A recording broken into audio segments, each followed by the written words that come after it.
She was just a waitress, until one night changed everything. Watch till the end. You won't believe what happens next. Don't forget to like, subscribe, and tell us where you're watching from. The air inside the Gilded Compass carried the kind of weight only money could buy. It was a place where power ate with silver forks, where billion-dollar contracts were whispered over wine pairings, and silent waiters moved like shadows across a stage designed to flatter the wealthy. Expensive perfume mingled with the heavy aroma of seared scallops and buttered lobster tails. Dark leather booths, dim amber lighting, and the faint hum of a string quartet near the bar gave the illusion of intimacy, though every corner of the room was soaked with ambition. For Maya Jenkins, 22 and bone-tired from a double shift, mostly smelled like exhaustion. The stiff black uniform clung to her skin, and her shoes pinched from 12 hours of ferrying plates heavier than they looked. Each clink of silverware felt like a countdown clock ticking toward freedom, except freedom meant catching the late bus, tiptoeing into her small Pasadena apartment, checking on her sick mother, and stealing an hour to study from old textbooks before collapsing into sleep. She had grown used to being invisible. That was the unspoken role of servers at the Gilded Compass. You anticipated needs without being noticed, anticipated moods without being thanked, and disappeared before anyone remembered you existed. The city's most powerful men and women loved this place not only for its food, but because the staff operated like ghosts. But ghosts sometimes saw what they were not meant to see. That night, as she polished glassware in the prep station, her manager, Adrian Dubois, intercepted her with his ever-anxious smile. "Table 17, Maya. Handle it carefully." Table 17 was the booth in the corner, reserved only for names that made stock markets flinch. Tonight, it belonged to Arthur Coleman. She knew the name before she saw the man. Everyone did. He was plastered on magazine covers and business shows. Founder and CEO of Coleman Industries, the man credited with revolutionizing the energy sector with a proprietary technology called the Coleman Core. His face carried the smug confidence of someone who had never been told no and actually meant it. Arthur Coleman slid into the booth with 3 investors trailing behind him like satellites orbiting a planet. His voice filled the space instantly. Sharp, decisive, commanding attention without effort. "We'll start with the Oysters Rockefeller," he said, eyes fixed on his companions rather than the waitress standing 3 feet away. "And bring us a bottle of the 05 Montrachet, the real one, not the backup." Maya forced her voice steady, professional. "Of course, sir." He didn't look at her. His gaze passed above her shoulder, already bored. She turned on her heel, masking the bitterness that swirled beneath the surface. It was a familiar cocktail, fatigue mixed with resentment, chased by a splash of regret. She should have been sketching equations on whiteboards at Caltech, chasing her PhD in plasma physics. 2 years ago, she was one of the most promising students in her class. But then her mother, Helen Jenkins, collapsed. A degenerative neurological disorder, rare and expensive. Tuition was covered by scholarships, but medical bills weren't. Within weeks, Maya had made the choice: leave school, move home, become breadwinner. Her father might have known what to do, but her father, Dr. Robert Jenkins, wasn't there. He hadn't been for 10 years. One day he was at the kitchen table, napkins covered with schematics for a device he swore could change the world.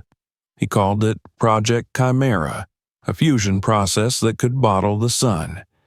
He was on the verge of something historic, and the next day he was gone. His car found abandoned near a lighthouse, a vague note tucked into the seat, and an official ruling of suicide. No body, no answers, no closure. Maya had never accepted it. Robert Jenkins wasn't a man who quit. His optimism was stitched into the fabric of who he was. The truth was out there, buried, but she had no proof, only the aching hollow his absence carved into her life. Now, balancing a tray of champagne flutes, she approached Coleman's table again. He was laughing loudly at his own story, gesturing broadly, a king at court. And then, casually, he pulled a worn leather portfolio onto the table.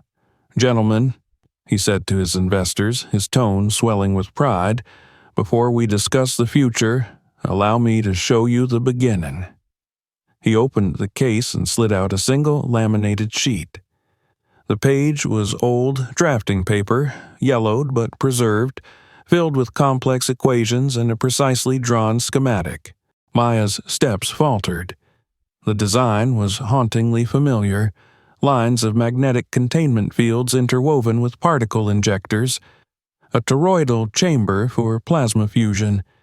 It was the sort of thing she had grown up staring at over breakfast cereal, the sort of thing her father used to doodle on napkins. But what froze her in place wasn't the design. It was the bottom corner. There, beneath the numbers, was a signature. A lupin R, a sharp, decisive J, elegant cursive she had traced 1,000 times on birthday cards and permission slips. Robert Jenkins. Her father's name, his signature, staring up at her from Arthur Coleman's portfolio. The world tilted. The tray nearly slipped from her fingers. Her pulse thundered in her ears as if every suppressed suspicion she had carried for a decade was roaring awake. Coleman tapped the page with a finger, grinning at his audience. 20 years ago, this was a flash of inspiration that became the Coleman core. $1 trillion reality, gentlemen. He basked in their admiration, but Maya's throat went dry. Heat prickled her skin. She set the tray down on a side station and stepped closer, drawn as if gravity itself was pulling her to that page. "Sir," she said softly at first, then louder, steady and clear. "That's my father's signature." The words cut through the restaurant's polite hum like a blade. Coleman froze. For a split second, his face showed something raw and unguarded, not surprise, but terror. The terror of a ghost stepping from its grave. The mask slipped, revealing the cornered animal fear beneath. His hand trembled. The crystal glass he'd been lifting slipped and shattered against the table, water spilling across the precious schematic. "What did you say?" he whispered hoarsely. Maya didn't flinch. "That signature. Jenkins. Robert Jenkins. He was my father. And those are his equations." The investors turned in confusion. Murmurs rose at nearby tables. Adrien Dubois hurried over, eyes wide. Coleman's panic curdled into fury. He snatched the page from the spreading puddle, dabbing frantically with a linen napkin. "This is absurd," he barked, voice cracking into false thunder. "This woman is delusional. Security." "I'm not delusional," Maya said, her voice ringing out, stronger now, fueled by 10 years of bottled rage. "I know his work. He called it Project Chimera. He told me about it." The name landed like a strike. Coleman went pale, chalky beneath his tan. His jaw worked soundlessly for a moment, then clenched. "That's enough," he roared, rising to his full height. "Get her out." He lunged forward, gripping Maya's arm so tightly his fingers left bruises. She wrenched free, voice steady despite the tremor in her chest. "You can't erase him, Mr. Coleman. You can't erase the truth." Dubois stepped in, torn between appeasing his most valuable client and managing the chaos. "Miss Jenkins, you're fired. Collect your belongings. Security will escort you." The guards closed in. The restaurant had fallen silent, every table watching as a billionaire and a waitress faced off. Coleman's expression hardened into a mask of cold fury, but his eyes blazed with a silent promise. "I will destroy you for this." Maya stood her ground until the guards moved her toward the staff exit. The kitchen door swung shut behind her, cutting off the hum of wealth and laughter. Her apron suddenly felt like a costume she had never deserved to wear. Her hands shook, but not from fear, from certainty. For 10 years, she had carried suspicion without proof. Tonight, she had both. Arthur Coleman hadn't just stolen an idea. He had stolen her father. And Maya Jenkins had just found her new mission, to uncover the truth, no matter the cost. The bus ride home blurred past in a haze of streetlights and humiliation. Maya sat hunched in her seat, the box of her belongings heavy on her lap, the city rattling by in streaks of neon and exhaust. Her hands trembled, not from exhaustion but from rage and disbelief. Arthur Coleman's face still burned in her mind. The flicker of fear when she said her father's name, the way he recoiled at the word chimera. That wasn't the face of an innocent man caught in a misunderstanding. That was guilt, naked and raw. By the time the bus pulled into Pasadena, the anger had cooled into a cold determination. She climbed the stairs of the small apartment she shared with her mother and paused outside the door. Through the thin wall, she could hear the rhythmic hum of the oxygen machine and the faint wheeze of Helen Jenkins' breath. For her sake, Maya slipped inside quietly, leaving the box by the couch. She checked on her mother first, as always. Helen lay asleep, fragile as glass under the dim light, her once bright spirit dulled by years of illness and grief. Maya brushed a stray hair from her forehead, her chest tightening with guilt. What had she done tonight? She had traded their fragile stability for one reckless moment of truth in a crowded restaurant. And yet, beneath the panic, there was something stronger rising, the need to know. She couldn't sleep. Not now. Not with the name Project Chimera clawing at her mind like a half-remembered song. In the hallway closet, she pulled the string to unfold the attic ladder. The wooden steps groaned as she climbed into the dust-choked space above. The attic smelled of cedar and forgotten summers, the air thick with dust motes dancing in the beam of her flashlight. Boxes lined the narrow crawl space, each marked in her mother's tidy handwriting. Christmas lights, family photos, old linens. Her gaze swept past them, heart hammering, and then she saw it. A heavy cardboard box marked simply in block letters, RJ Work. Her pulse quickened. She dragged it into the center of the attic and knelt beside it. The packing tape was brittle with age. She slid it open with a utility knife and lifted the flaps.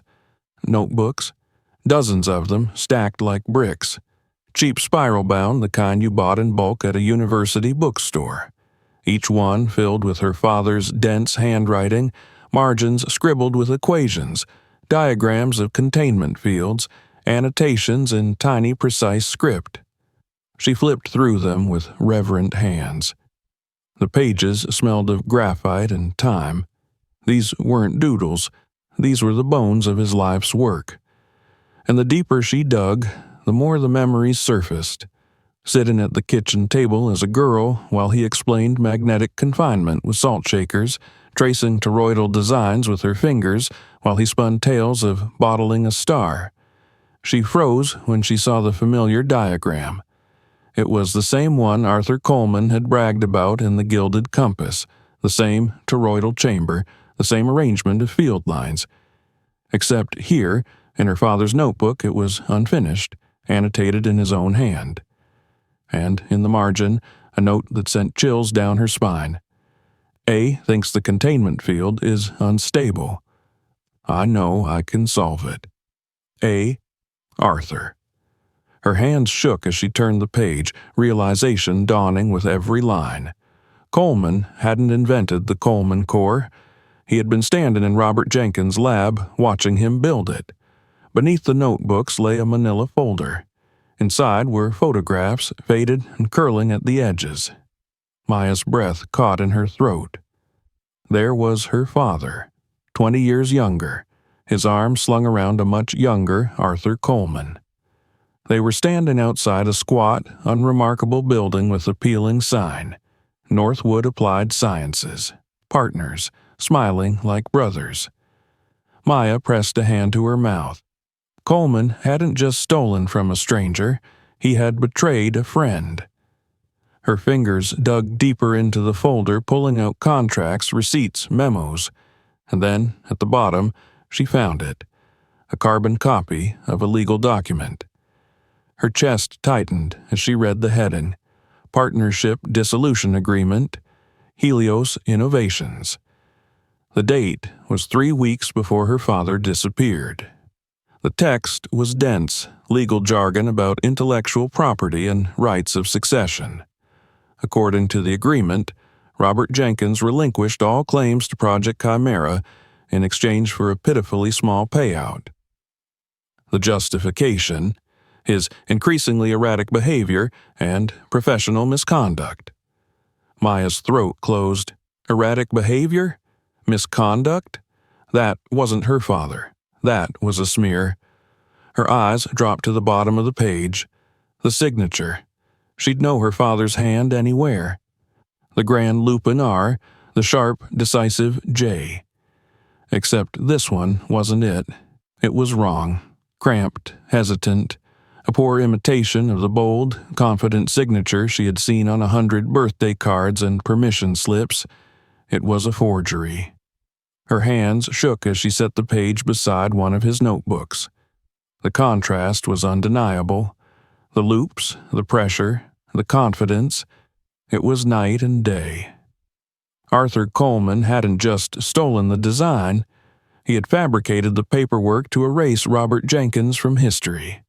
And then, weeks later, her father had disappeared. The attic spun around her. The official story, suicide near the lighthouse, suddenly felt like a cover-up, too neat, too convenient. What kind of man, stripped of his life's work and branded unstable by his closest partner, would simply give up? And what kind of man, like Arthur Coleman, would do to someone who stood in the way of a $1 trillion future? The thought made her stomach twist. Her father hadn't been erased by accident. He had been erased by design. Maya carefully gathered the forged dissolution, the photograph, and one of the early notebooks. She packed them into a canvas tote, her hands trembling. Dust clung to her knees, but she no longer felt the weight of the attic pressing down. She felt gunpowder in her veins. For 10 years she had been drifting, working to survive, mourning a ghost. Now she had something she had never dared hope for. Evidence. Arthur Coleman had stolen more than equations. He had stolen her father's name, his reputation, his very existence. And Maya Jenkins was done being a ghost in the background. As the first gray light of dawn bled through the blinds, she climbed down from the attic with a new resolve. She was going to prove Robert Jenkins hadn't signed that paper. She was going to uncover what really happened 10 years ago. And for the first time in her life, she wasn't afraid of the fight. Maya barely felt her body as she sat at the kitchen table, the tote bag of her father's work beside her. The forged contract, the photograph of Robert with a young Arthur Coleman, and the notebooks were spread out like puzzle pieces. The night had given her fear, but the morning gave her resolve. She knew one thing. If she went to the police, she would be laughed out of the precinct. A billionaire's word against a fired waitress's? The game was rigged. She needed someone who knew how to fight men like Coleman, someone who had already tried and lost. That name came back to her from the dusty corners of Internet archives, Ben Carter. 6 years ago, his articles in the New York Chronicle had been the only cracks in Coleman's perfect image. He wrote about irregularities in the founding of Coleman Industries, whispers of a shadow partner, hints that the timeline didn't add up. He never said Robert Jenkins by name, but Maya knew now that he must have been circling her father's story. Coleman's lawyers had gutted him, the Chronicle folded under pressure, and Carter had been cast out as reckless and dishonest. Maya spent the morning at the library searching through digital archives. Buried in a tech blog, she found a current address. an apartment in a decaying industrial part of the city. It wasn't much, but it was a thread, and she was ready to follow it. By early afternoon, she stood outside a weathered brick building. The paint peeled from the walls, and the smell of damp concrete and fried food clung to the stairwell. Apartment 4B. She knocked, heart hammering. The man who opened the door wasn't what she expected. He was younger than the tired bylines made him seem, maybe late 30s. His dark hair was unkempt, a week's stubble lined his jaw, and his t-shirt bore a coffee stain. His eyes held a sharpness dulled only by bitterness. "Yeah," he said, leaning against the frame. "If you're selling something, I'm not buying. If you're serving papers, just drop them on the mat." "I'm not here for that," Maya said quickly. "You're Ben Carter?" He narrowed his eyes. "Depends who's asking." "My name is Maya Jenkins." She gripped the tote strap tighter. "I read your articles about Arthur Coleman." The name lit a flicker in his gaze. Pain, anger, maybe shame. He started to close the door. "That was ancient history. I was wrong. Everyone said so. Now, if you'll excuse me—" "Wait." Maya's hand shot out, stopping the door. Her voice shook, but her eyes locked on his. "You weren't wrong. You were right. You just didn't have the proof." Ben froze, studying her face. What he saw wasn't a fanatic, but a desperate young woman who carried the weight of something bigger than herself. Slowly, he opened the door wider. "You've got 5 minutes," he muttered. "Then I'm kicking you out." Inside, the apartment was chaos. Books and newspapers stacked like barricades, whiteboards scribbled with diagrams and arrows, a mess of red string connecting headlines. In the center, a whole wall was dedicated to Coleman Industries. Maya stared. He had never stopped. "You're still investigating him," she said, not a question. "Let's call it a hobby," Ben replied bitterly, "like building ships in bottles. Pointless, but it passes the time." "So, what's your story? Did Coleman's factory poison your drinking water? Did his self-driving car run over your cat?" Maya ignored the sarcasm. She pulled the items from her tote and placed them on his cluttered desk. The photograph of Robert with Arthur, the forged partnership dissolution. One of the notebooks, equations written in a hand, both elegant and certain. "My father," she said, pointing at the man in the photograph. "Dr. Robert Jenkins. He was Coleman's partner, and this," she tapped the dissolution agreement, "is the document Arthur used to steal everything from him. Look at the signature. It's fake. I know my father's hand." And last night, Coleman showed off the original schematic for the Coleman core at the restaurant where I worked. It had my father's real signature on it. I called him out. He had me fired. Ben picked up the document. Years of journalistic instinct flickered back to life as he examined the strokes of the forged name, the uneven pressure of the pen. Then he glanced at the photo at the young men with arms slung over shoulders bright with ambition. His expression shifted from cynicism to something heavier. He looked at Maya. "Project Chimera," he said quietly. Maya's breath caught. "You know that name?" Ben turned to the wall. On one of the whiteboards, scrawled in faded marker, was a single phrase, "Project Chimera," with a question mark. "One of my sources whispered it once," Ben admitted. "They later recanted after Coleman's lawyers tore them apart. I could never confirm. But if you're telling the truth—" "I am," Maya said, her voice steady. "And I think my father's alive. I think Coleman hid him." The words hung in the air. Ben stared at her, then back at the board, then at the evidence laid out on his desk. For years he had clawed at Coleman's empire, and for years he had come up empty. But here, standing in his apartment, was the missing piece, the human element, the victim, the proof. Something stirred in him, something he thought was long dead. The crusading fire of the reporter who once believed journalism could bring down giants. "Kid," he said at last, voice rough with emotion, "do you have any idea what you've stumbled into? This isn't just about stolen credit. A man like Coleman doesn't build $1 trillion empire and leave loose ends. If your father didn't sign that paper, and then he conveniently disappears." "I know," Maya whispered. "That's why I need your help." Ben exhaled slowly. He looked around his chaotic apartment, at the years of obsession, of failure, of being branded a liar. Redemption was standing in front of him in the form of a waitress with fire in her eyes. "Okay, Maya Jenkins," he said finally. A dangerous smile tugged at his mouth, the first in years. "You've got my attention. Let's go hunting." The next weeks blurred into strategy. Ben resurrected old contacts, dusted off interviewing techniques, pored over the notebooks with the hunger of a man who had been starved of truth. Maya gave context, decoding her father's shorthand, explaining his brilliance. Their war room was small, but it pulsed with purpose. Their first lead came from the photograph. The building behind Robert and Arthur bore the name Northwood Applied Sciences, a small incubator that had gone bankrupt over 15 years ago.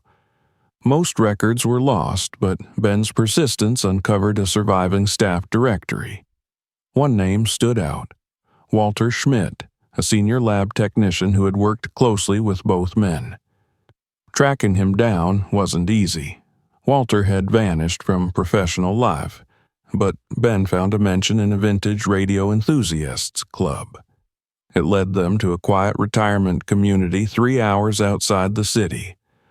The bungalow was tidy, the garden carefully kept. Walter himself was frail, bird-like, in his late 70s with watery blue eyes. He was wary when they knocked, ready to close the door. But the moment Maya said, "I'm Robert Jenkins' daughter," his composure shattered. "I knew this day would come," he whispered, wringing his hands. "I always knew." Inside, surrounded by shelves of ham radios, Walter finally unburdened himself of a secret carried for 20 years. "Robert was a genius," he began, voice trembling. "Arthur saw it. He saw Robert's brilliance as something to own, to sell. He charmed investors, told them Robert was unstable, difficult. He was laying the groundwork for betrayal. And then, one day," Walter's eyes clouded. "They called an emergency meeting. Arthur held up a signed dissolution document. Said Robert was leaving the company, but it was a lie. Robert wasn't unstable. He was excited. He was close." Walter's voice cracked. "Later that day, I saw 2 men who didn't belong, escorting Robert out of the lab. Arthur told us he was being taken to get help. We never saw him again." Maya's breath hitched. "You saw them take him?" Walter nodded, shame etched on his face. "Arthur secured new funding based on Robert's work. He told us if word got out, everything would collapse. He paid us severance when he dissolved the company and started Coleman Industries. It was hush money. And I took it." Ben leaned forward. "Where did they take him, Walter? Do you know?" Walter hesitated, glancing around the room as if Coleman might still be listening. Arthur was on the phone earlier that day. He mentioned a place, a long-term facility, discreet, for difficult cases. The name was Willow Creek Sanitarium. The words landed like a stone in the silence. Maya's heart pounded. Willow Creek. Her father hadn't killed himself. He hadn't disappeared. He had been hidden. The name hung in the room like a storm cloud. Willow Creek Sanitarium. By morning, Ben had found what it had become.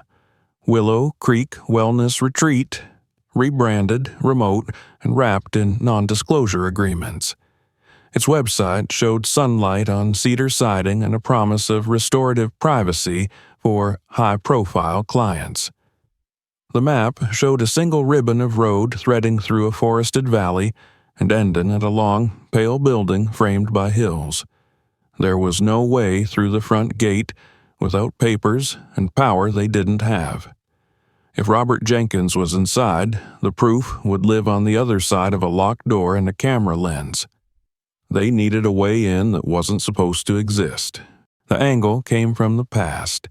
In a basement office that smelled like toner and old coffee, Ben sweet-talked a county clerk into rolling out blueprints as dust skittered off their edges.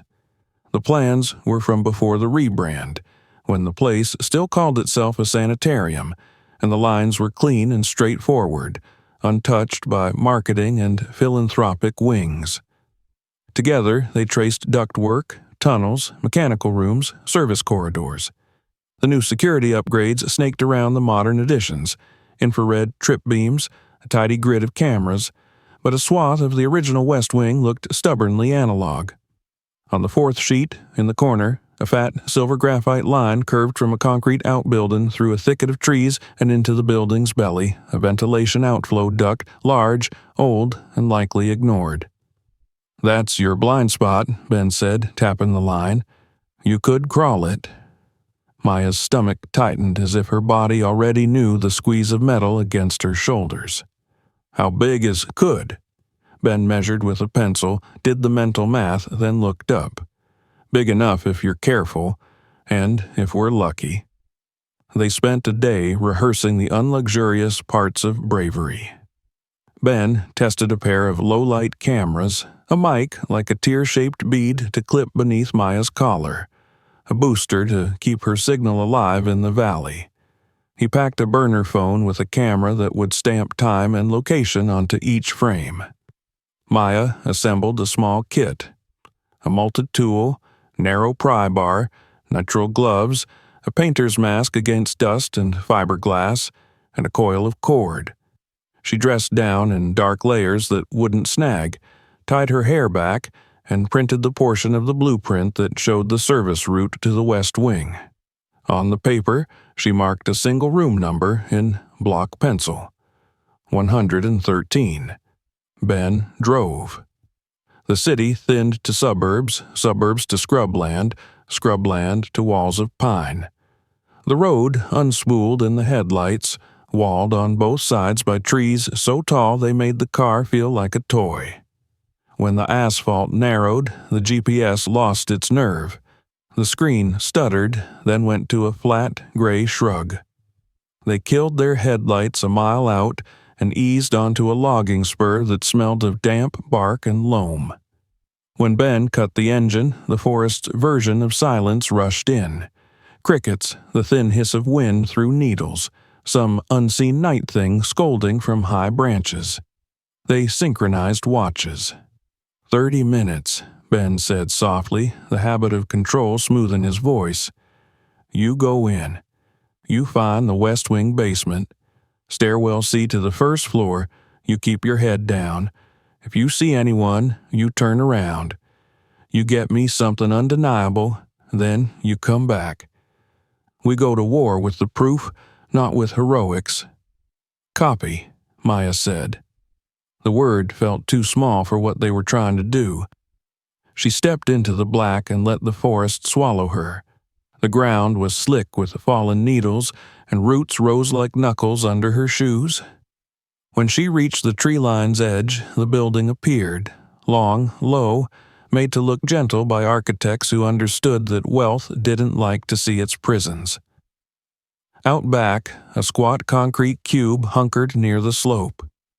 The duck's black mouth yawned from it, half choked by scrub. Someone had bolted a wire mesh over it long ago. Vines had tried to finish the job. "Eyes on the outflow," she whispered. "Copy, I'm with you," Ben's voice answered, small but steady in her ear. "2 cameras cover the main service drive to your right, but your approach vector from the trees is clean. You're good." Maya slid the pry bar under the rusted mesh and leaned. The bolt protested in a high metallic whine that made every bird in the trees fall quiet. She froze and counted to 10. Nothing moved except the wind. She tried again, slower. The bolt grudgingly turned and came away in flakes of red iron. A minute more, and the mesh sagged. She cut the vine, lifted the screen, and felt the duct breathe. Old air, dry and cold. The first feet were the hardest. The metal scraped her forearms and sang softly with each shift of weight. The painter's mask muted the must of dust and stale disinfectant. Her light stayed on its lowest setting, a narrow cone ahead that turned spider silk into star threads. She moved by rhythm, elbows forward, knees forward, exhale, repeat. The building's heart thumped in the distance. Compressors, pumps, an indifferent lullaby that told her she was headed where air and water and power met. Time did strange math in the duct. Minutes stretched out and snapped back like rubber bands. Once she paused and flicked off the light. The dark was absolute. She could feel her heartbeat in her teeth. She breathed in through her nose, out through her mouth, and thought of the kitchen table when she was 10, the salt shaker standing in for a tokamak, her father's hands making a torus in the air. "You keep a star from touching the walls," he'd said, all delight. Everything is about the field. The grid over the interior opening was held by 4 rust-frozen screws, but the years had softened the seal. She wedged the pry bar, gave a slow, measured twist, and felt it loosen. She caught the grate with both hands and lowered it until it kissed the floor. Cool basement air washed her face. "Talk to me," Ben said. "In," she whispered. "Basement. Service tunnels." She slid into a corridor of poured concrete painted once upon a time beige. Lines of conduit ran like veins along the walls. Every 30 feet, a caged bulb hummed with a sallow glow. The air smelled of chlorine and copper. Somewhere, water clacked through a pipe and turned, an invisible hinge moving in the dark. She checked the printout. West Wing mechanical to her left, laundry to her right. The blueprint showed a long run, then a cross corridor, then, if the old plan still held, stairwell C. She walked on the balls of her feet, letting the rubber soles find silence, every sound amplified by the knowledge that other sounds might answer. The mic brushed her collarbone. She could hear the faint rasp of her own breath. At the cross corridor, she stopped and listened. Footsteps? A cart? Nothing. She turned left and counted doors. The third on the right wore a fading stencil, Metch C. The fourth on the left, stairs C. The door was heavy, metal with a push bar dulled by hands. She pressed and eased it open an inch at a time. The stairwell smelled of lemon cleaner and dust. Somewhere above, a vent rattled as air changed its mind. "Stairs C," she said. "Good," Ben murmured. "One flight. You'll exit into the west wing, first floor. You're looking for numbered oak doors. 101 through 130 by Walter's memory. You want 113. You've got 22 minutes. She climbed. The door at the landing opened into a corridor so carefully designed to soothe it made her teeth ache. The floors gleamed with wax, and the lights were indirect and warm, the way expensive hotel lighting was warm, a soft lie. Along the hall ran a parade of doors, each heavy oak, each with a small reinforced window of wire-embedded glass, each with a brushed steel slot for trays. No names, just numbers, respectful anonymity that hid a harsher truth. She flattened to the wall and listened. Far off, someone coughed. Closer, a thin hum of electronics somewhere above the drop ceiling. Otherwise, the quiet was total. Maya moved, counting under her breath. 105. 107. 109. A camera peered down at the far corner. Its eye slewed left on a timed pan and then right. She waited, memorized the count of its turn, and crossed when it looked away. 112. She stopped at the next door. 113. Her hands had gone damp in the nitrile gloves. She wiped her palms on her shirt, leaned to the window, and looked in. The room was spare. A bed bolted to the floor. A chair, a small table with a notebook and a dull pencil. The man on the bed's edge sat with his shoulders forward, elbows on knees, looking down at the open page. His hair had thinned and gone gray, and he was smaller than he should have been, as if the room had quietly filed him down.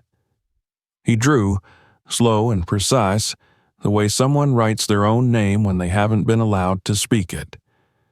Her breath failed her. Even as time stamped a decade across his face, the lines were the lines she knew. The high forehead, the gentle angle of nose to cheek, the thoughtful crease between brows when he worked. She lifted a hand without willing it and laid her palm on the glass. "Dad," she whispered. The word barely existed in air. It was an exhale shaped like a prayer. The man flinched and turned his head. His eyes were milked over by years of medication, but there was a searching in them, a reflex like a skiff nosing toward a remembered shore. His gaze found the window and then the shape beyond it. The pencil paused above the page. "Photo," Ben said in her ear, the word steadying her. "You need the shot." She blinked hard to clear the heat in her eyes and raised the phone. The first frame caught the angle of his face, but missed his eyes. She swallowed, tapped the glass with a fingertip. "It's me," she breathed. "It's Maya." The name made a tremor. Somewhere deep, a lever threw. He stood, slowly, like someone remembering how to be taller than a chair. He took 2 steps and stopped inches from the glass, searching through it as if it were fog. She lifted the phone again and framed him. Face clear, eyes in the light, the wire grid's ghost lines crisscrossing him like a net. The shutter clicked once. Time and location stamped green in the corner. Proof. A door clanged at the far end of the hall. The metallic echo rolled toward her in waves. She ducked back into the slice of wall between doors. Footsteps. Not hurried, not lazy, the metronome pace of a routine that had never once been interrupted. "Patrol, South End," Ben said, voice low. "Camera sweep in 12 seconds. You have to move." She looked at the man in 113. He lifted a hand, thin and pale, and set it against the glass where hers had been. The gesture was so careful it broke something in her chest. "I'm coming back," she said, the words misting the window. "I promise." He mouthed something. She thought it might have been her name or the shape of OK. It didn't matter. She would fill in the sound later. The camera's eye began its sweep. On the next beat, she slipped past it, keeping to the angle where Wall turned the lens's sightline into dead space. She crossed the corridor, heart in her throat, and put her hand on the stairwell bar.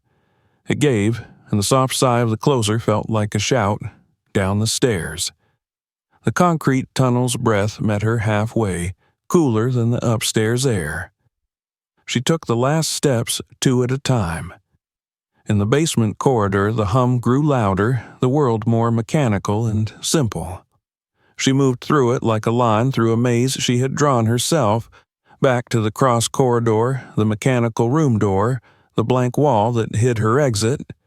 At the duct, she hooked fingers on the metal lip and hauled herself up, feet searching for purchase against the concrete. The grate leaned where she had left it. She slid it into place just enough to look like it had always been there. In the narrow belly of the outflow, she closed her eyes once and saw her father's face fill the dark. Then she crawled. The crawl back was shorter by the measure of desperation. The air shifted, cooler at first, then with the faintest hint of wet earth. When her palms found the edge of the outside opening, she listened. Night answered with its indifferent choir. She pushed the mesh down, eased herself through, and let the forest's cold wrap around her. "Status," Ben said, and the word had edges now. Out, she whispered, voice unspooling at last. I have it. She moved through the trees with less care for sound than before, because the largest danger was behind her, and the second largest danger was time. When the rental's shape materialized between trunks, she broke into a run. The door felt like a lifeline when it thudded closed. She put the phone into Ben's hands. The screen glowed, and there he was. Room 113, wire glass grid, a gaunt face pressed against a decade. The small green letters in the corner made it official in the way a courtroom loved. Ben didn't say anything. He just reached across the center console and put his hand over Maya's fist, which she only then realized had been clenched so hard her nails had left crescents in her palm. The forest suddenly seemed to breathe with them. Crickets, the small hush of needles. The engine turning over was the softest sound in the world. On the drive back, neither spoke for a long time. The road unspooled under the tires, and the sky beyond the trees began to hint at its first thin light. When the highway signs finally reappeared, when the towns recovered their names, Ben exhaled a breath he must have been holding since the duct. We go to print, he said. Maya nodded, a single decisive movement. She leaned her head back and let her eyes close for one heartbeat, then another, and in the dark behind her lids, she saw a hand rise to meet hers on cold glass. I told him I'd come back, she said. We will, Ben said, but first we make the world see him. They drove toward the city, toward power and light and servers waiting for a story that would not be stopped at a gate. The plan had been desperate and ugly and real, and it had given them what they needed. Proof wasn't rescue, but proof could open doors that locks and guards believed were permanent. Proof could turn one room number into a rallying cry. Behind them, in a valley designed to hide things, room 113 waited for a sound the building had not been built to tolerate. A knock that came with a warrant, a name said out loud, and the first clean breath of free air in 10 years. Ben Carter didn't sleep. For 48 hours, his small apartment turned into a war room. Coffee mugs bred on the counter, and the glow of his laptop lit stacks of paper and Maya's notebooks. He drafted and redrafted, layering each paragraph with evidence until it was bulletproof. The centerpiece was the photograph. Robert Jenkins, alive, framed by the wire glass of room 113. Around it, Ben built the scaffolding of truth, Walter Schmidt's sworn statement, side-by-side comparisons of Robert's genuine signature against the forged dissolution, financial records tracing shell accounts back to Willow Creek's funding, and timelines showing how Coleman's empire bloomed only after Robert vanished. This isn't just a story, Ben said, eyes bloodshot but alive in a way Maya had never seen. It's an indictment. Once it's out, Coleman can't smother it. Maya hovered close, exhaustion dragging at her but hope keeping her upright. She studied the photograph of her father again and again, as if repetition could make it permanent. He'll come after us, she whispered. He already has, Ben replied. The difference now is we have the truth, and the truth is the one thing even a billionaire can't buy back once it's free. He hit send.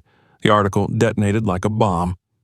By mid-morning, the Wall Street Journal's front page blazed with the headline, Forgotten Genius.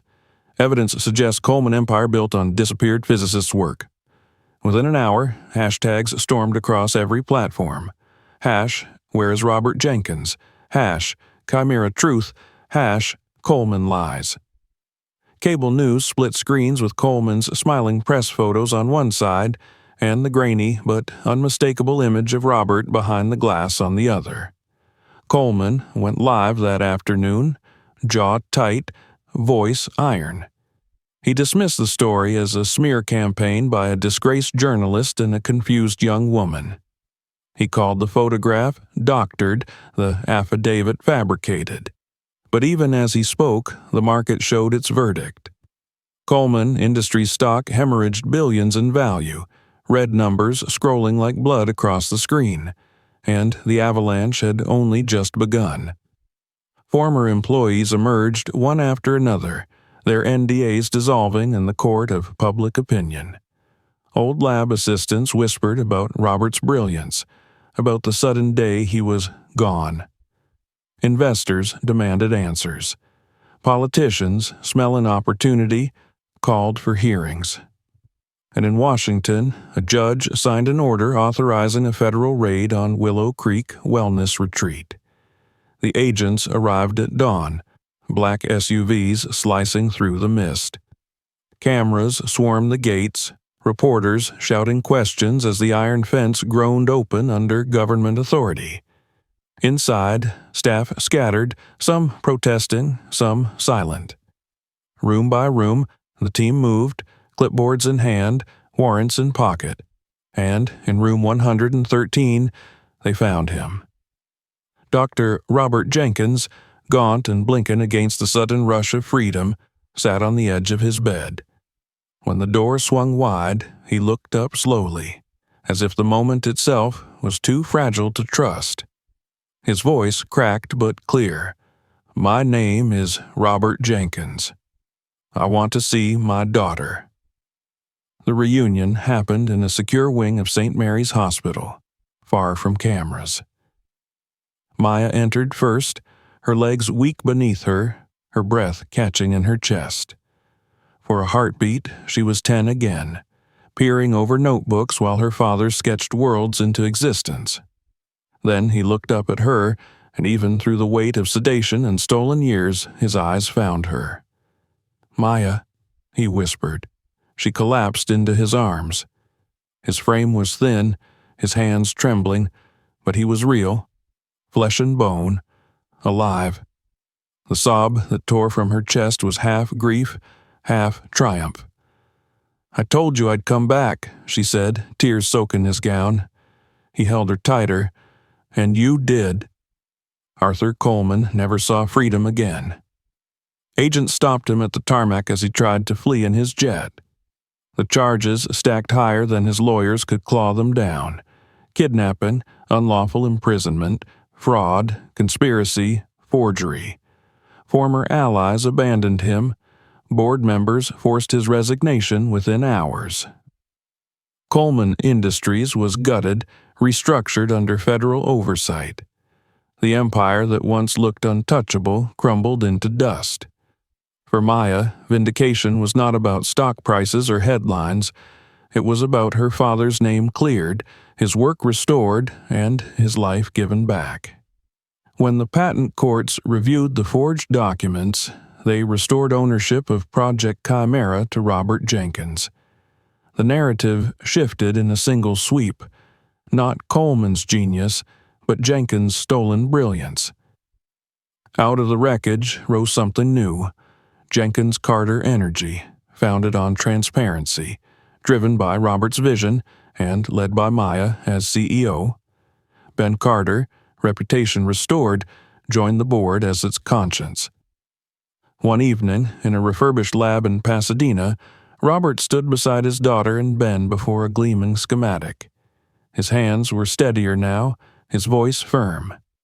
He tapped a formula on the screen, eyes alight with the old fire. "The containment field," he said. 10 years of silence gave me nothing but time to think. And I found a path to stability. It works." Maya smiled, a hand resting on his shoulder. "Then let's build it. Together. And this time, the world will know who made it possible." Her father's eyes shone, and for the first time in a decade, he looked free. The story of Robert Jenkins and his daughter spread far beyond the pages of any newspaper. It became a parable about truth, resilience, and the cost of silence. It was proof that empires built on lies eventually collapse, and that sometimes the smallest spark, the voice of a waitress in a crowded restaurant, could ignite a fire no amount of money could extinguish. And, in the quiet of their new lab, as equations filled the whiteboards and prototypes hummed, Maya whispered the promise she had carried all along. No one will erase you again. The truth finally came out. But what would you do in her place? Share your thoughts in the comments, hit like, and subscribe so you never miss the next story.